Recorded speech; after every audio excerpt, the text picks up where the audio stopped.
Hello, everyone. Today, this is none other than Dr. Bruce A. Smith in the studio of BBS Productions here in the heart of West Memphis, Arkansas.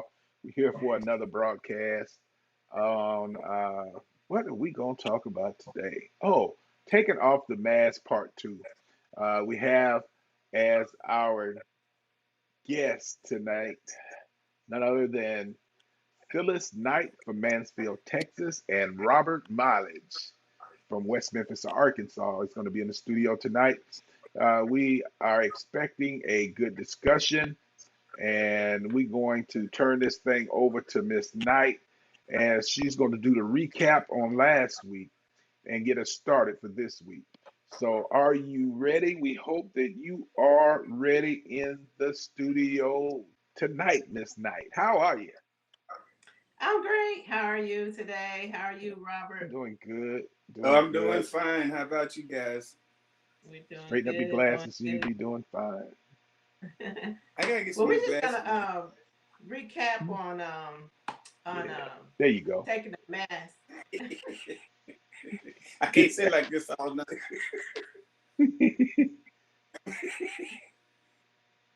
Go ahead, Well, we're Chris. I'm sorry. recapping on taking a mask off of domestic Yeah, violence. And there right. are 23 signs that you're in an abusive relationship. And last week Hmm. we touched on the first 16. Now I'm just going to Right. briefly run through them, and then we're going to start on number 17 this week because Hmm. we did get through 16 of those signs last week. So I'm just going to recap. Number one is he jumps into the relationship quickly. Two, he badmouths his exes. Number three, he doesn't respect your opinions. Number four, he his happiness depends on you. Number five, things are never his fault. Number six, he thinks men are better than women. Number seven, he limits your phone usage. Number eight, abuse is in his past, even if it didn't happen to him. Number nine, he has low self esteem. 10, he is unkind to animals and children. 11, he puts you down.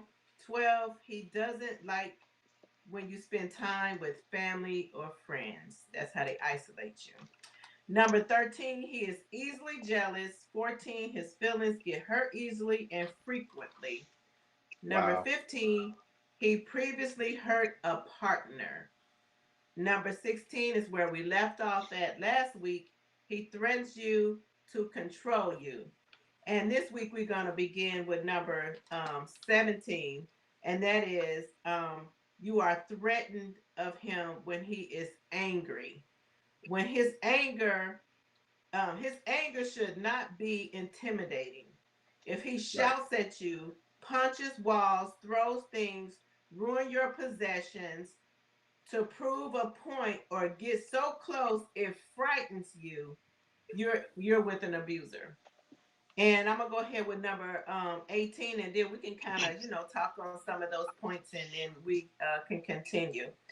Number 18, he is controlling. He interrogates you intensely about who you talked to and where you were, checks the mileage of your car, keeps the money, or asks for receipts when you purchase things, What? insists you ask for permission to go Mm, anywhere or do anything.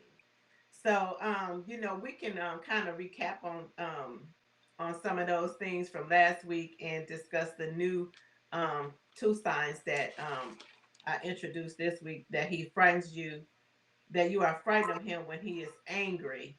A lot of right. times, when you're in an abusive relationship, when a person gets angry, you're frightened because you're scared that, he's gonna, like we said, tear up some of your stuff or punch Right. walls or, throw shoes at you or whatever, Hmm. So, um, you with an abuser when he gets so angry, like I Right. said, that they just put punch holes in the wall, Right. So that's a sign of that you're in an abusive relationship. Yeah. So it sounds like person gets out of control. Um, that and that's a definite sign. A person get out of control. You got to be careful. And that doesn't matter whether it's a man or a woman, because you can get hurt. Mm-hmm. Nowadays, you can get hurt. It ain't Right. like it used to be. People, it seems like we have less tolerance for things now, and uh, we see so much violence. It's easy to do violence. So uh, Mm-hmm. somebody that's in that type of relationship, in that situation, needs to seek help. Uh, Seek it as quick as you can, because you never know what the outcome could be. It could turn bad very quick.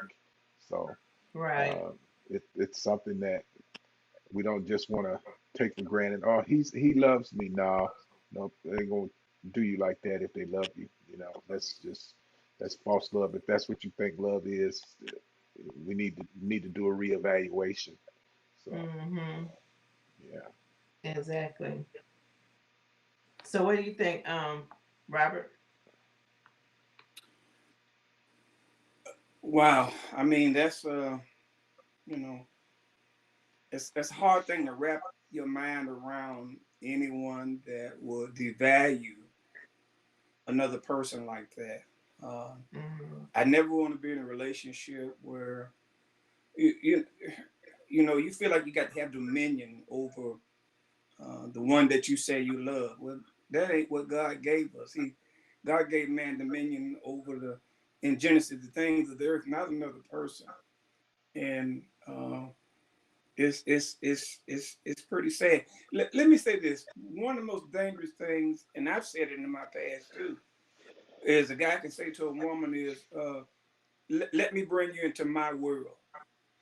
And you need to assess what his world is. And sometimes you don't find that out until you in that relationship that it's not a good world. And I think that's a small world to be in when you say I want you in my world and you isolate someone from family members and the thing that you all have just mentioned. And my prayer is that we can say something that will bring hope to those that are in that relationship. Back to you, Miss Phyllis. Yeah. Well, I know, when you feel so controlled, I mean, when you can't talk on the phone or see your family or somebody's, um, checking the mileage on your car, you feel like a child, like I'm a grown woman, I should be able to go to the store if I want to, go see my friends or my family if I want to. If you're in a relationship with somebody and they checking the mileage on your car and you got to ask for permission. A grown woman shouldn't have to ask for permission to go anywhere. I mean, out of respect in a marriage or a relationship, you tell your partner, that you're going somewhere, because if you've gone too long, of course you want them to be concerned, that something could or not could or could not happen to you, but not to the point where you feel, like a child, that I gotta ask, can I go somewhere? You know what I'm saying?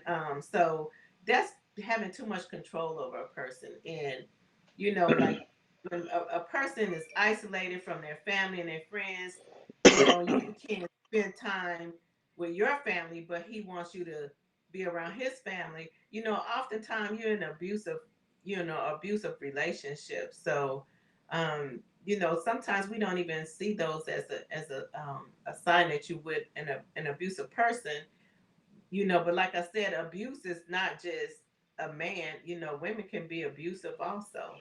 You know, we don't really think about how some men are in an abusive relationship with women. You know, so you know they like to manipulate you.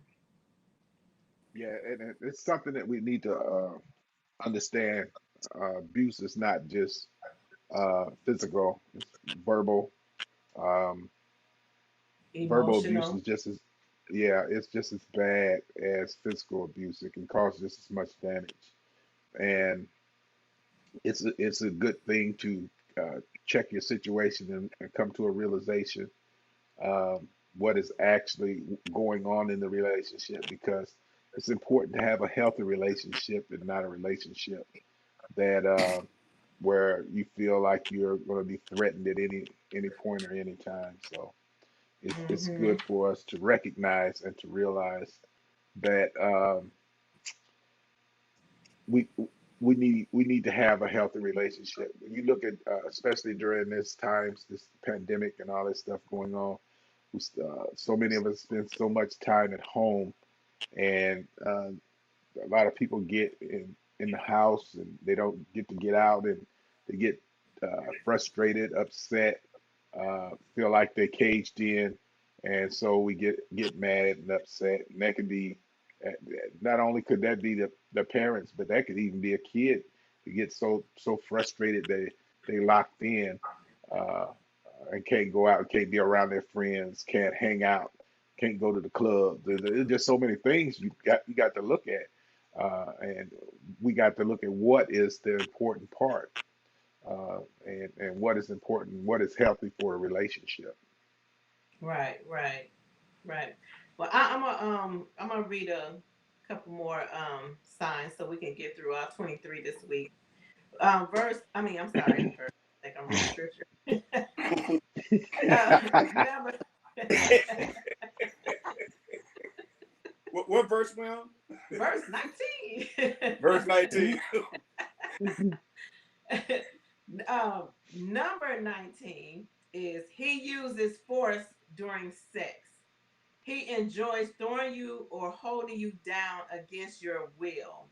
He finds the idea of rape exciting, not only in fantasy, he intimidates, manipulates, or forces you to engage in unwanted sex acts. Number 20, he subjects you to verbal abuse. He constantly criticizes you or says cruel things. He degrades you, curses and calls you ugly names. He uses vulnerable points about your past or current life against you. Number Wow. 21, threats of violence. Any threats of physical force means uh, meant to control you. Number 22, alcohol or drug abuse, not a cause of domestic violence, but makes it worse or more dangerous. And the last sign is any force during an argument. An Right. abuser holding down his partner, physically restraining a partner from leaving or pushing or shoving, holding Hmm. someone back by saying, "You will listen to me." Strangling is a sign.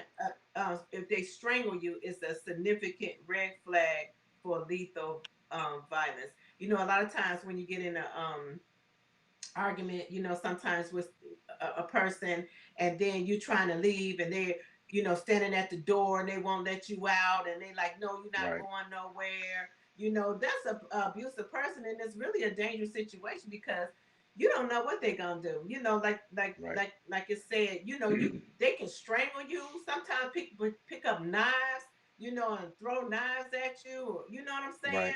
You know, trying to force you to do what they want you to do, or you're going to listen to what I got to say. No, I don't have Right. to listen to what you got to say. If I want to walk away so I can cool off or whatever, Right. you know what, but you're going to physically hold me back. You're going to Hmm. push and shove me into walls and stuff like that. That's an abusive person.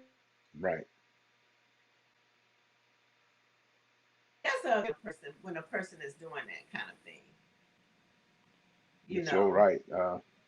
That's something you have to be careful of. And a lot of times we don't look at that. We don't think about that. Hmm. Uh, we look at that as normal because in a lot of homes that's what they seen growing up, and they think it's Right. normal, and it's not. It's not a normal, nor is it a healthy relationship. So it's Right. important that we look and seek out what is a healthy relationship and try to build on that. A Right. lot of times people uh, get connected with people that did like things that they seen in their home growing up. And so it ended up repeating, going through generation after generation. And that's something Hmm. that we have to break. We have to do everything that we can to find out if we don't understand why this is going on. Get some help. Seek somebody that can legitimately help you to find out what a healthy relationship should be like, and try to seek that out. Sometimes we have to have the right type of mentor or somebody to guide you, to have that type of a relationship that we need, a healthy relationship. Yeah. Right. Right.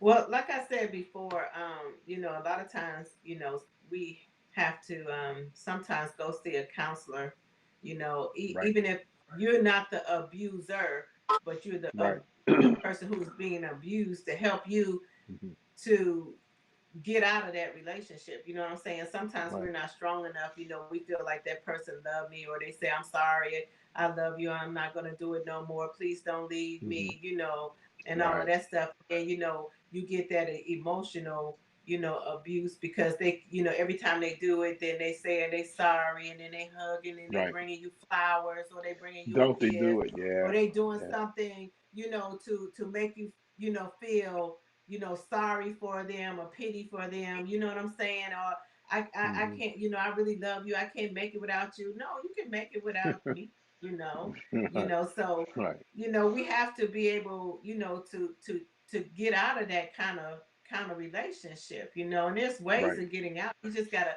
for one, you gotta decide to leave that kind of relationship, that abusive Right. relationship. That's the first thing you got to do to be able to get away from that person. You got to make up in your mind that I'm done. I'm better than this. I deserve better. Right. I don't deserve to be hit and hurt and abused and controlled, and I Hmm. can't spend time with my family and my friends. Nobody deserves to live that kind of life. That's Right. bondage. So you Right. have to first, you got to decide that I'm going to Hmm. get out of this relationship, especially if you have, Right. small children involved. You don't want your children growing up seeing that, because children, Right. most of the times, they're going to do what they see more than they're going to do Right. what you say. You know what I'm saying? They, Right. they Right. learn how to deal with other people in their life based on what they have seen growing up in their own household. Exactly. Um, it's important that if you realize, come to the realization that you have this problem, you need to go seek out counseling, even if you have to go to a psychologist or something to help you to work through this situation. Because if you're like that, maybe, and you don't, and you like that, you don't want to be like that, but you can't change on your own. Sometimes you have to get help, somebody to Mm-hmm. help you walk through this type of situation in your life, to where you can change what is normal. Because sometimes people grow up and this is normal, but this is not normal. This is your normal. And just because it's the normal that you're used to doesn't mean it's the right pattern for a person's Right. healthy life, for a family's healthy life, for your children's life. Because we pass on these things to our children and to our children's children, and we end up recycling the same things that has happened year after year after year, generation after generation. And we can break the cycle by being willing to realize that you have an issue, you have a problem that needs to be worked through, and try to get resolution, get find out what the solution is. And that is seeking help. So many times it is that we need to seek the right help, and not be feel that okay, I'm not, don't feel like you're ashamed of getting help, because the worst thing you cannot do is get help. Mm-hmm. Yeah. So what do you think, Brother Robert? Oh, absolutely. Let me read this, and I hope it in line with what you all say. It's about a narcissist. A narcissist doesn't break your heart; they break your spirit, and that's Mm-hmm. why it takes so long to get healed. I mean, before, and like Dr. Bruce and you said, sometimes we see it as a generation of abuse, and we think that's how it's supposed to be, one way or the other. But your spirit has to be stronger than that. You gotta want to break out and break the mold, and especially if you got children involved. And I'm quite sure all of you have shared with some people that's going through that. Um, some say, "Well, I'm staying in this relationship because of the children." If that relationship don't change, and we got to understand, you can't change people. You can't fix people. I know we've all tried. You know, people have tried to fix us, and for whatever, and you can't fix people. You just can't do that. You can't rescue people. They'll take you Mm-hmm. down under with them. They'll take you through with them. And like Dr. Bruce was saying, oh, yeah, I'm sorry and all that. You didn't beat me. You didn't rape me. You don't. I mean, how much more does it take for a person to realize this ain't working? This ain't Mm-hmm. good. I got to get out of this. But the problem Right. is, like you said, they don't know there's help available. And and then too, when you're in an abusive relationship and you constantly call the police, and every time the police come out, you say, I'm not going to press charges. They stop caring. Mm-hmm. They stop caring. You need, and they stop caring. People stop caring. And it's a Right. bad situation all the way around. But there is out there. It really is. You know, and all of what we're talking about tonight is just, wow, Yeah. bad. I know I shared last week, as a teenager, I was in a domestically violent dating relationship with my boyfriend, Right. as a teenager.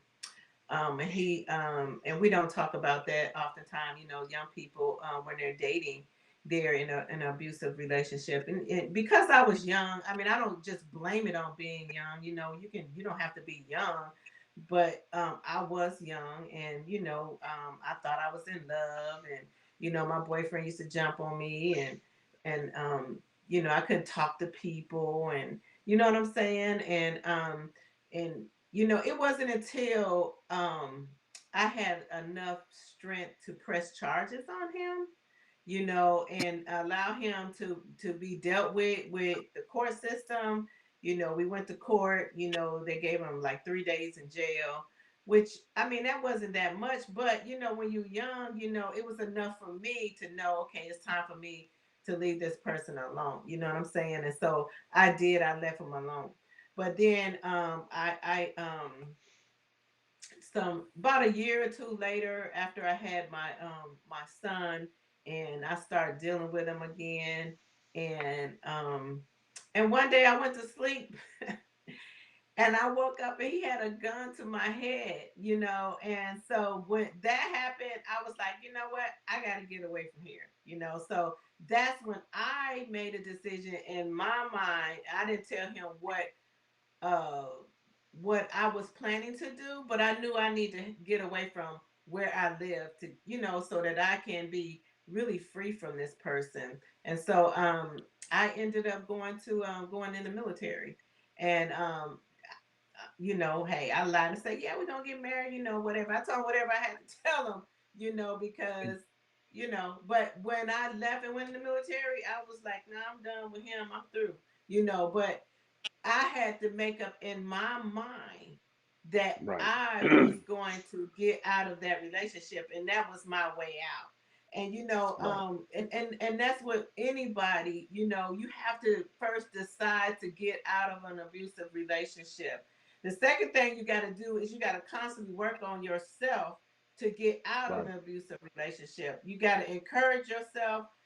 You got to love yourself. You got to know that you're worthy, of having another loving relationship. And you got to allow yourself to heal, from the abusive relationship that you were in. Right. And then sometimes you got to be prepared for the backlash that's going to come with you walking away. You know what I'm saying?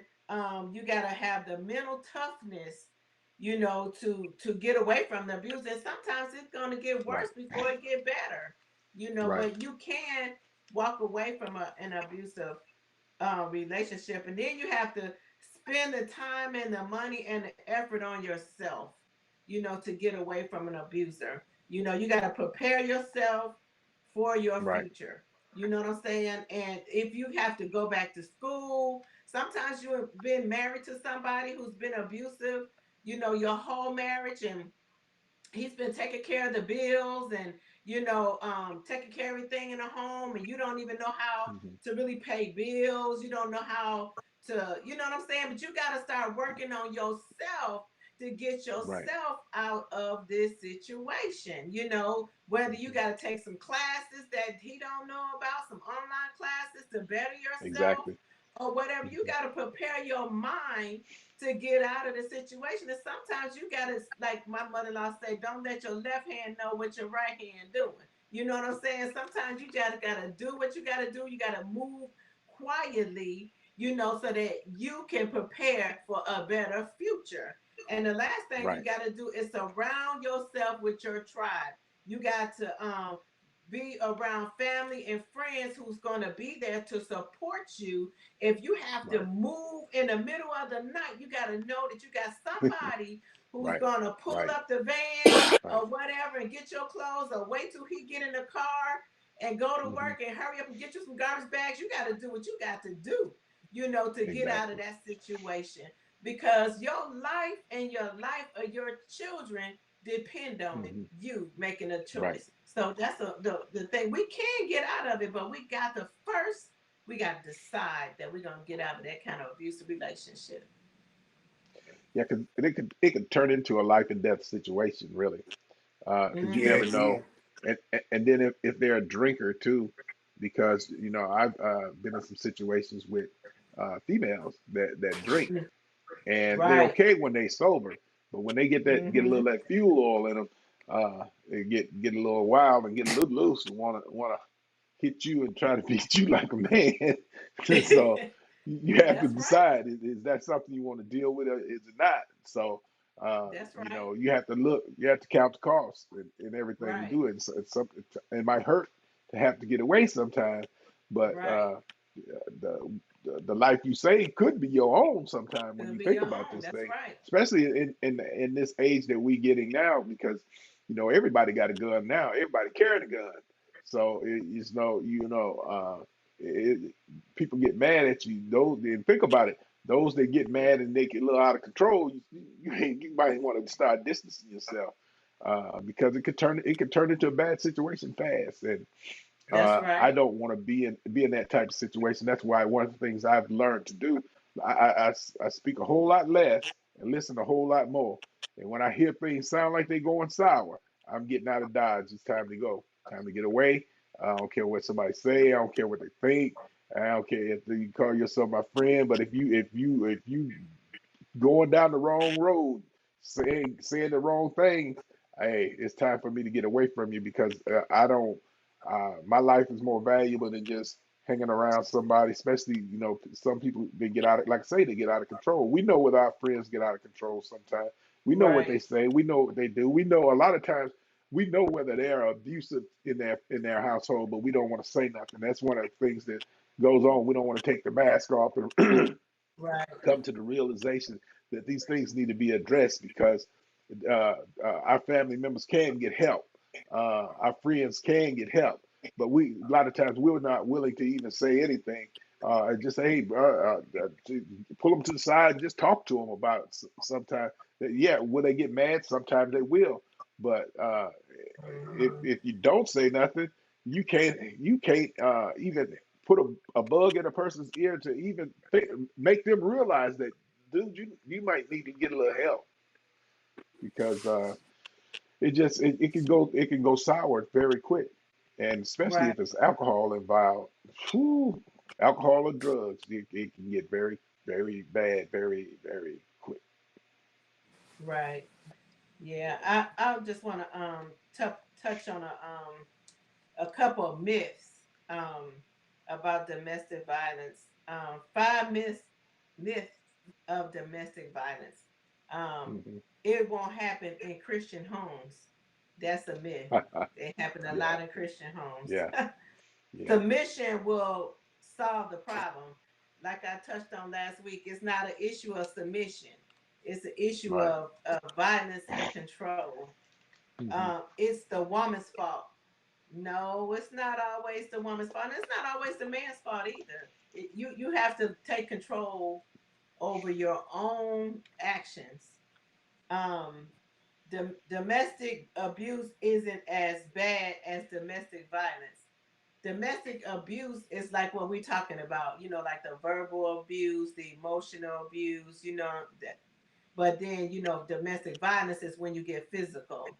Both of them are Right. equally just as bad as the other, because with Exactly. somebody telling you, you stupid, don't nobody want you, and putting a person down and what you believe, who believes that? That's dumb. That when you hear a person continually, abusing you, emotionally and verbally, that can be just as bad on your psyche, sometimes Right. worse, because they got control of your mind, Right. as physical abuse. And then if an abuser is truly sorry and forgiven, the relationship should be reconciled.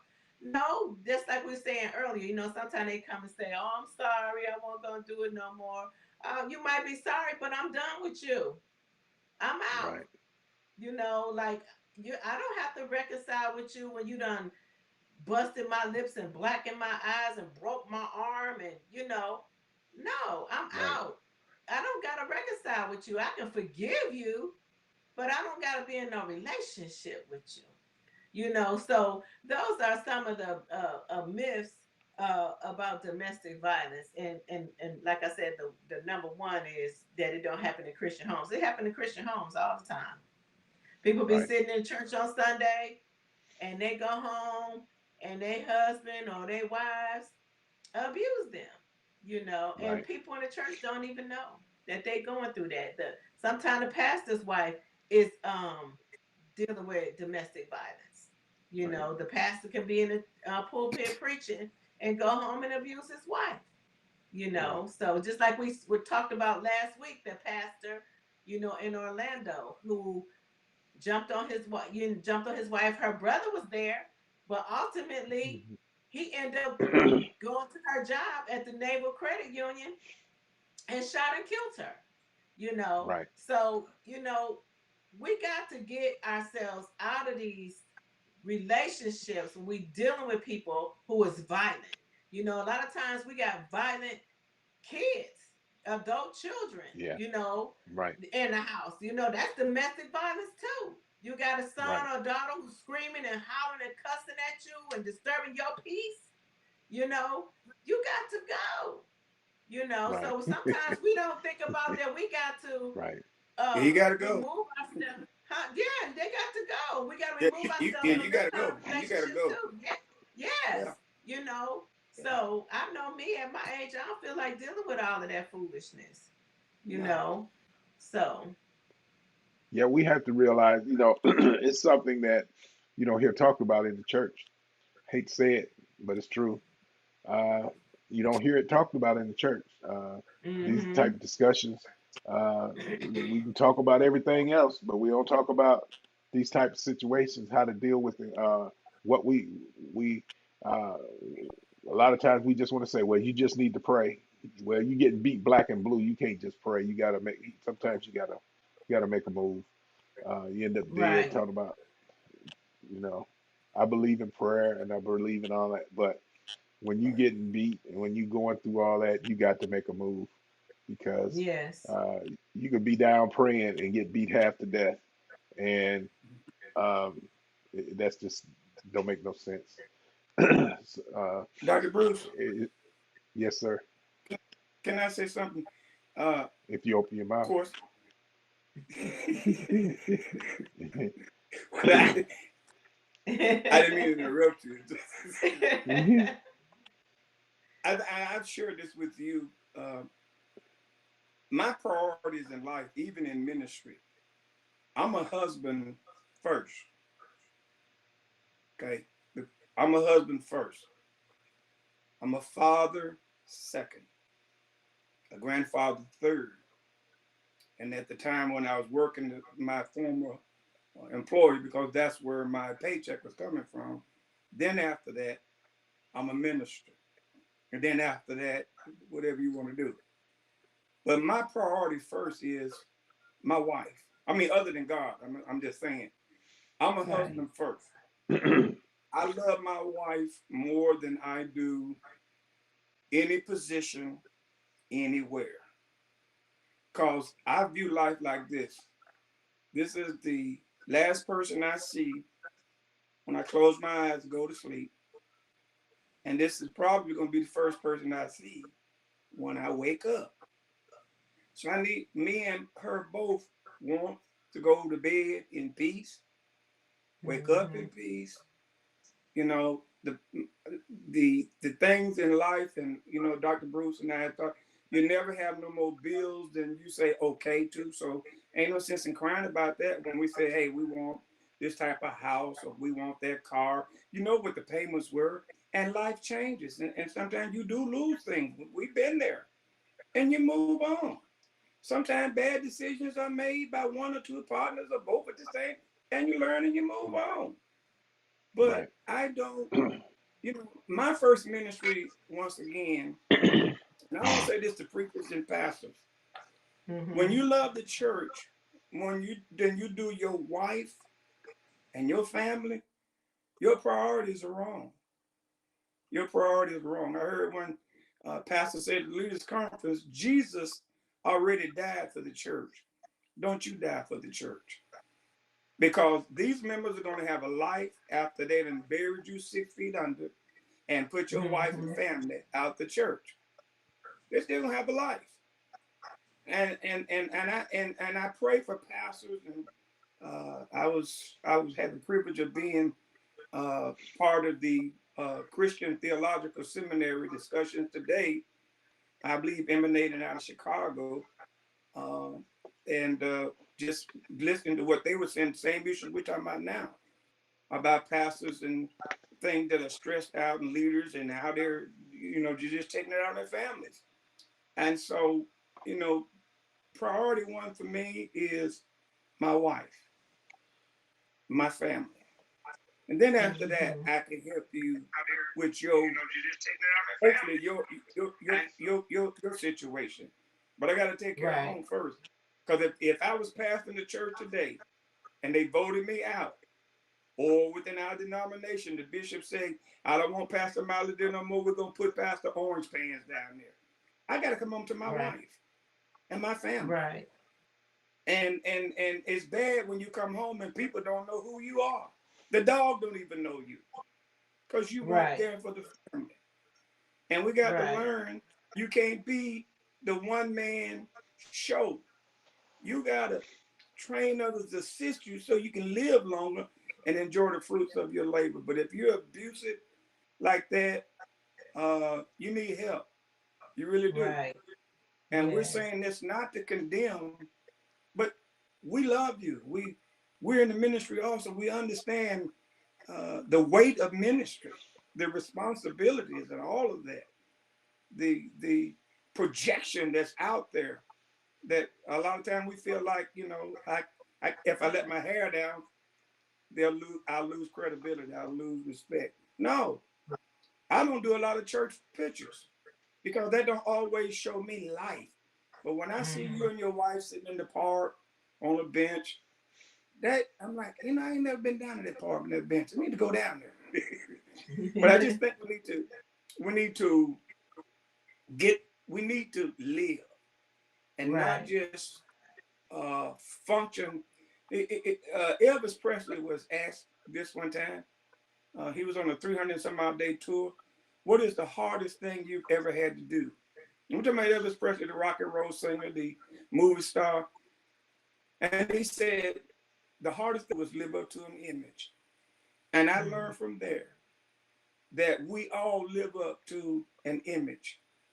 And when that image is destroyed, then where is the real me? You know? So my priority is in life, my wife comes first. Okay. Right. My family after that, my grandchildren and friends and associates. And I'm a minister after that. I'm a servant. Here to serve the best I can. If that means buying lunch for you, if I can do that, I'm gonna do that. If I can encourage you, I'm gonna do that. I'll pray with you. I'll do that. But I have limitations. And even as a minister, our families, our children, we were preachers' kids, and so we know. So we know. But I just wanted to throw that in there. Yes. Yeah, it's this is a heavy topic. It's something you could really go on and on about. Um, it's one that, when I think about it, you really do have to take the mask off. You have to be willing to uh, look at yourself. Uh, you know, we say that couldn't happen to me, but all we got to do is look at our past, look at Yeah, what we yeah. have done in our own homes, look at Right. Yeah. the areas that we need to improve on, and ask yourself, do I ever get out of control? Do I ever touch my wife, touch my husband? Do I ever holler and scream? Do I ever punch the walls? Do I ever threaten to do harm? These are the things we need to look at, and these are the things we need to address. And it's something that kind of topics that I wish would be discussed in the church sometime. But whether it's Bible study or whatever, I ain't saying you got to do that on Sunday morning. But these kind of topics people need to hear about. And sometimes we say the church need to lead, be our guide for life, but we don't hear these type topics in the church. So it's something that we need to look at, and maybe even talk to our leaders and say, hey, ask the question. And then, because that's all you can do is ask the question and see where it go. If it don't go nowhere, you've done what you can do. Uh, but if it does, then people can be helped, because to go and have in our mindset that it doesn't happen is totally wrong, totally erroneous. It's just, it happens, and it happens a lot more often than we are willing to admit. And we need to do what's necessary to get the help we need. So we're gonna get ready to close this out. I'm gonna ask Robert first because he don't say that much no more. Uh, if you got any final final comments, and then we're gonna go to you, Phyllis, and then I'll close it out. I hope and pray that Hmm. the scripture says the word fitly spoken in season is like silver apples in a gold bowl. And I hope that these few moments that we have are so relevant and so meaningful and significant that it will help someone say, I need more of this so we Hmm. can share more. And we want those that may be listening to us. You're not alone. That's why we're talking now. Right. Like Dr. Bruce said, you don't hear this talked about in church very much or to none. Well, we want to talk because we're tired of seeing our families destroyed. We're tired of seeing our churches destroyed. We're tired of seeing our communities destroyed because of lack of good, strong families. And when we get down to the church, that's what the church is, a strong connection of families. And Mhm. when we don't have that, we don't have a strong church. And until our leaders recognize that, you just preaching and your words ain't going nowhere. Because if your church is not going through families, through the young people, okay, your old people would be dead before you know it, and you might be there by yourself if you outlive them. And won't nobody be there but you and the dog. So I'm out of here. All right, this Billy, this Billy. Well, I just want to say to any person that is listening to us, whether you're listening now live or later, if you are experiencing domestic violence, verbal abuse, whether you're a woman, a man, a teenage girl, a teenage boy, whether you in truth be told a man and man relationship, a woman and woman relationship, because that's the truth we deal with these days. And you being abused, nobody deserves to be abused, nobody deserves to be controlled, nobody deserves to be threatened, nobody deserves to feel intimidated and manipulated, and doing things that's against your will. If you are a person that is experiencing domestic violence or domestic abuse, um, and you're afraid and you don't know how to get out and you just need to talk to someone, please call the domestic abuse hotline. That number is 800-799-SAFE. Again, that number is 800-799-SAFE, and that's 7233. We are not experienced, to tell anyone what they should or should not do, but we do want you to be safe. We want you to call someone that can help you and that can guide you in the right direction. And we're just praying that God will bless you to get out of that situation. Make a decision to leave, to run for your life so that you can have a better life. You deserve better.